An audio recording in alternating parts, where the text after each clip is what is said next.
Hello everybody, welcome back to the workshop. So in the shop today, as you can see, you don't have my smiling face, you have Thomas's face. Say hey, Thomas. Today we're going to actually be teaching Thomas how to do his first forge weld ever. We've got the fire all nice and lit here and ready to go. It's up to good temperature, and we're going to start with the most easiest forge weld possible. I'm going to try to walk him through this process.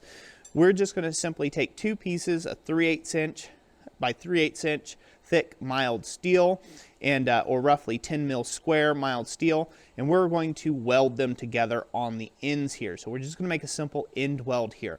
If you are trying to practice understanding a forge weld, this is the best way to do it, is just have two pieces of steel and try to get the ends to stick in the fire. Get them to stick, and then once you've done that and you can pull these apart and they don't break apart, you know you've gotten a good weld. So that's the easiest way to train yourself to recognize forge temperature and the correct forging heat and color. Now it's a little different. It's a little difficult to show up on camera. Cameras always make the fire look a little hotter, or the steel look a little hotter than it actually is. And I would say probably 2 or 3 shades hotter, if you're wondering there. So Thomas, go ahead and put that in the fire there, and then we will be right back with you guys once we start getting closer to heat, and I'll explain a little bit more about the forge welding process in a second. Okay, so we've got this piece that's come up to heat now. It's not at a welding heat, however. Right now this is at, say a bright orange color. Now on the camera it's going to look a lot brighter, and at that color right there that you're seeing in camera, that's where you want to actually start thinking about setting up your forging area and being ready for your weld. So if you rotate that around, Thomas, just kind of show off all areas there. So that temperature, like I said, you're seeing on camera is what you want. Now, as you can see, now it's dropped back down to say like a duller yellow color. That is too low to take and weld mild steel to itself. So you got to get it back in the forge and get it nice and hot.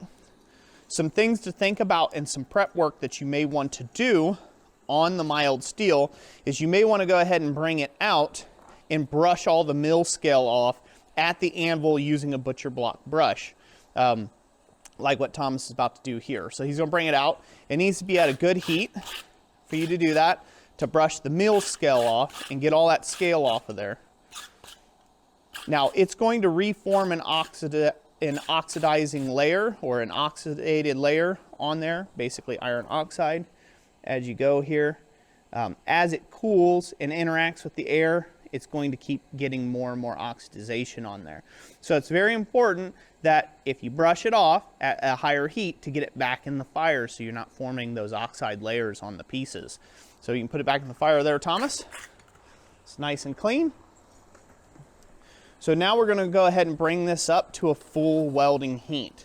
We're going to take this up, and then I'm going to show you exactly what a full welding heat is.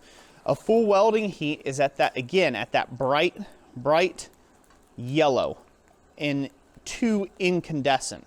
When it gets to incandescent level, that's when you can actually weld the bar together with some amount of confidence. So it's worth waiting, waiting a little longer than you think you should at first. Let's have our hammer at the ready, and let's go ahead and you need to bring it out, and within 3 seconds you need to hammer on it. And go. Go, go, go. A little harder. There you go. All right, now stop. Give it a quick swipe with the brush on both sides, and then put it back in the fire. So that initial weld is just a tack. Think of it as like a tack weld to hold everything in spot. Now we can go in for a second weld, and we can bring it up to a much higher heat, and we can really work that joint over to make a nice full weld. Now, I want to be clear here. I am speaking from purely a beginner standpoint, point of view. I am trying to show you the easiest way to obtain this. This may not be the most efficient way. This isn't the method I use for my own forge welding. This is just the way I was taught to begin with to learn how to forge weld. So just to be real clear on that, not all this is broadly applicable and you have to do this all the time, but these are just some best practices for beginners to practice to get their first welds.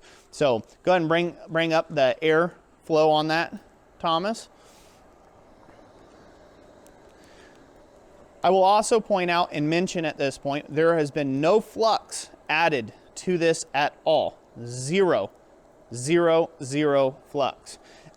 Reason for that being is we are controlling the oxygen that's contacting our material in the fire, and by reducing the amount of time that it's at the anvil.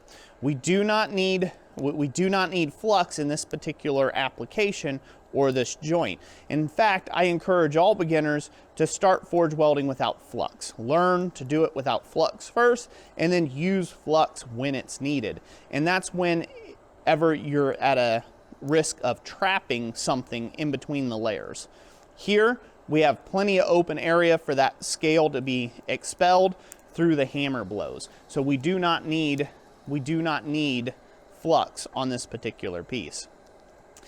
So now that these pieces are stuck together, they're tack welded together, we can't use the little shifting method anymore, can we, Thomas? No.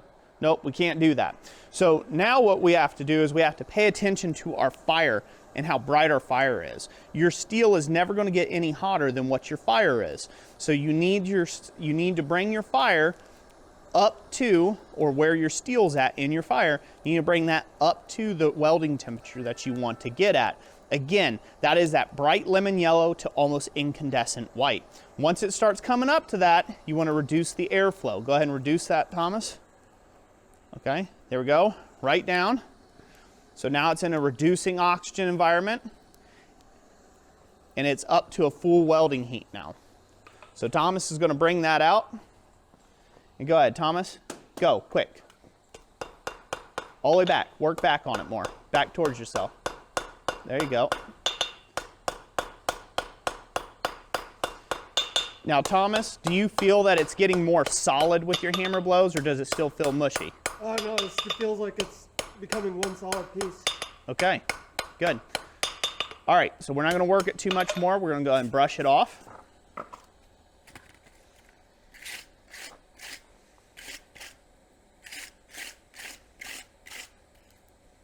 Brush it down real good.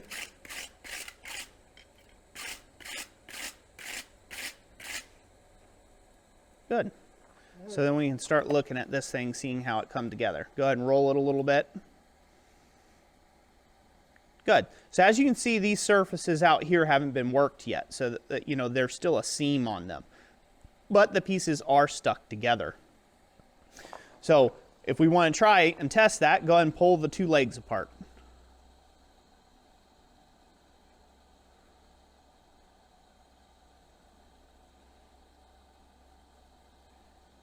So that'll tell you where it's welded at.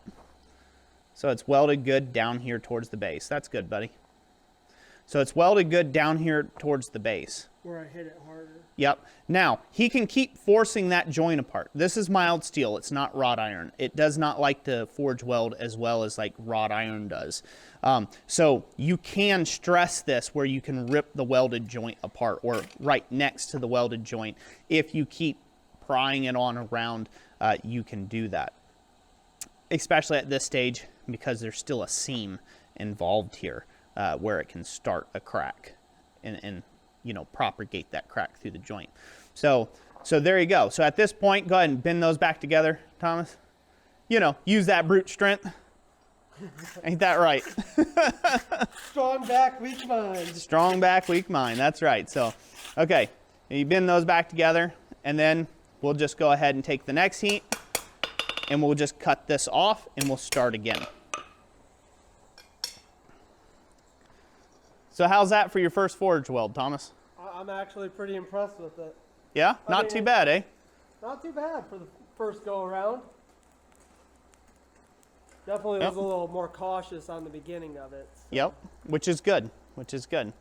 So a couple things to notate while we're standing here. It's good that Thomas didn't just murder the thing right away with a hammer blow. When you do that, if you think about it, you have two planes of material that have a bit of molten metal in between them.